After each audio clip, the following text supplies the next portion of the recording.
மனிதநேய மக்கள் கட்சியில் உட்கட்சி மோதல் ஏற்பட்டுள்ள நிலையில் கோவையில் நடைபெற்ற பொதுக்குழு கூட்டத்தில் இரு தரப்புக்கும் இடையே திடீர் மோதல் ஏற்பட்டது. கோவை குனியமுத்தூரில் மனிதநேய மக்கள் கட்சியின் தலைவர் ஜவாஹிருல்லா தலைமையில் பொதுக்குழு கூட்டம் நடைபெற்றது.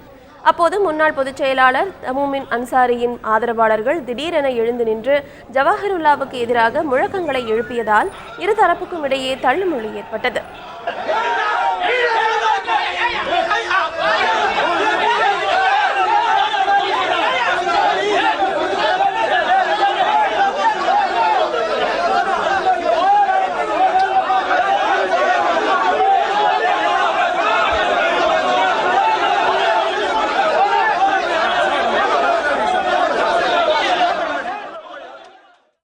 மனிதநேய மக்கள் கட்சியின் மூத்த தலைவர் ஜவாஹிருல்லாவுக்கும் பொதுச் செயலாளராக இருந்த தமீமுன் அன்சாரிக்கும் இடையே ஏற்பட்ட கருத்து வேறுபாடு முற்றியுள்ளது.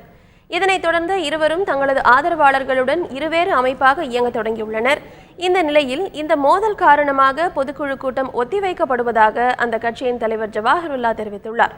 கட்சியிலிருந்து நீக்கப்பட்டவர்கள் இதுபோன்ற சதிவேலைகளில் ஈடுபடுவதாக அவர் குற்றம் சாட்டியுள்ளார். நடவடிக்கை எடுத்து நீக்கப்பட்டவர்கள் வன்முறை கும்பலை ஏவி இந்த பொதுக்குழுவை சீர்குலைக்க முயற்சி செய்திருக்கிறார்கள். இந்த நிலையில் நாங்கள் எப்பவுமே சாத்விகவாதிகள், ஜனநாயகவாதிகள்.